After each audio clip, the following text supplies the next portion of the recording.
Okay, so I recently did a video reviewing the M1 Max performance with Blender, and the main point of that video is that the M1 Max is a perfect machine for all of your video and photo editing needs, along with beginner to intermediate 3D projects, especially when the M1 Max price is at a massive discount at the moment. And from feedbacks on those videos, I can see people agreeing with my opinions, and also those who disagree or reject the opinion that the M1 Max is a great computer for doing Blender related tasks. And among all of those comments, there was a question raised against the M1 Ultra on the usage of it with 3D Works or Blenders, and whether it is worth it to buy the M1 Ultra, especially currently to do 3D related projects or intensive Blender work. So seeing that question being asked, it got me thinking.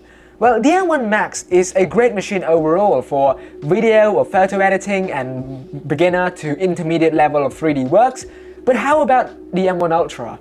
Especially when the M1 Max at full spec is at such a massive discount at the moment. So to fully answer that question, we'll start with the intention of what the M1 Ultra was built for. According to Apple, when the M1 Ultra came out, it was intended for professionals who are looking for a super powerful machine for their workflow. And when I said professional, I meant super high-end workflow 3D blenders or other 3D software in general. Apple said back then that the M1 Ultra is more than capable enough to handle all of those work. So if you buy to edit normal YouTube videos or normal videos in general, then the M1 Ultra is definitely too overpowered. So let us start with the price itself. The M1 Max at full spec cost about $2.5 brand new, whereas an M1 Ultra, a base model, costs about 2.7K, just the Max Studio, and about $3,999 for the fully spec'd out version.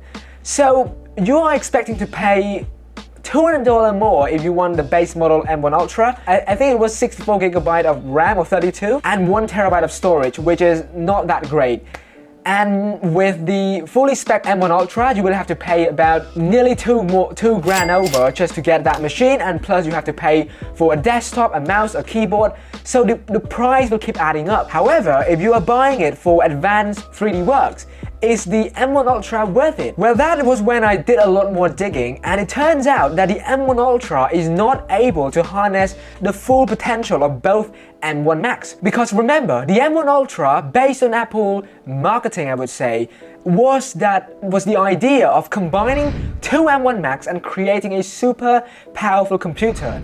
However, it was not efficient enough. Even with the M2 Ultra, it was not efficient enough to harness both M1 Max chip so that it would double the power. Instead, it would only about increase the performance of 50 to 70% and not fully doubling the amount of power it would have been if the potential was fully realized. So it is like you're paying such a huge amount of money for a machine that is not fully efficient and it hasn't reached its final potential. But on the topic of the M1 Ultra, in my opinion, price to performance ratio, it is not really a great choice when it comes to spending money. But let's say you spend the money anyway, and you want to use the M1 Ultra to do 3D works or advanced 3D work. I got a lot of comments from different people in the past when I do Mac related video, people saying that don't buy Mac, instead if you want to do 3D work, go invest in Windows.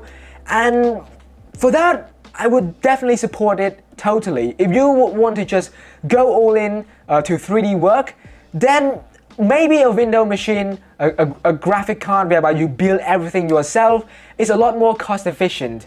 Whereas an Apple device, of course you are in the ecosystem, but price to performance ratio when it comes to 3D work, Windows is a much better option. And I also did a lot of digging as well from reviews of people using the M1 Ultra. There were many negative reviews. There is sort of a general sentiment that the M1 Ultra is too overhyped. People saying that it will beat out most of the latest graphic card back then, but it didn't hold a candle to it when it comes to 3D work. And that is why I don't think it's worth investing in the M1 Ultra, especially if you want to use a MacBook Pro, or if you want to enter the Mac ecosystem for video editing, photo editing, or beginner level for 3D works. I would just suggest to go for the M1 Max or the M2 Pro.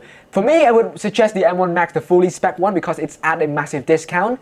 But I don't really recommend you buying the M1 Ultra, especially when you're just buying a Mac Studio without a proper desktop, so on and so forth. However, if you want to use Mac to do your 3D work, then maybe consider waiting for the M4 Max, or you can buy the M3 Max right now as well, because from reviews I have researched, the M3 Max actually held on very well when it comes to advanced 3D work, and it is expected that the M4 Max or the M4 Ultra will be even better. But remember, when you buy the newest machine, the highest price tag will be there as well, so be sure to expect that. But for me, I'm very happy with my M1 Max machine. I have no plan whatsoever to upgrade to M3 Max or M4 Max because it's good. I do video editing work on that machine and it works absolutely fine, no hiccup, 4 TB of storage, and I got it for about 2.5 grand. So I'm very happy with my purchase, and I hope you will also do the same and be feeling happy for your purchase as well. Hopefully this video is helpful for you guys,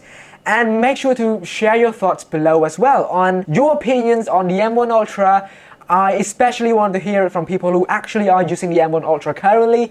How is your experience? Obviously with video editing it will be good, but how about 3D works? Advanced 3D work? Because I got a lot of people saying that it's bad. I watched videos of people actually using it and there were a lot of lags when it comes to advanced project, and that is why I want to make this video. So yeah, hopefully you guys learned something from this video and enjoy it. If you have any question, be sure to leave it down below. That being said, thank you guys so much for watching this video, and I will see you all in the next one. Thanks, goodbye, and peace.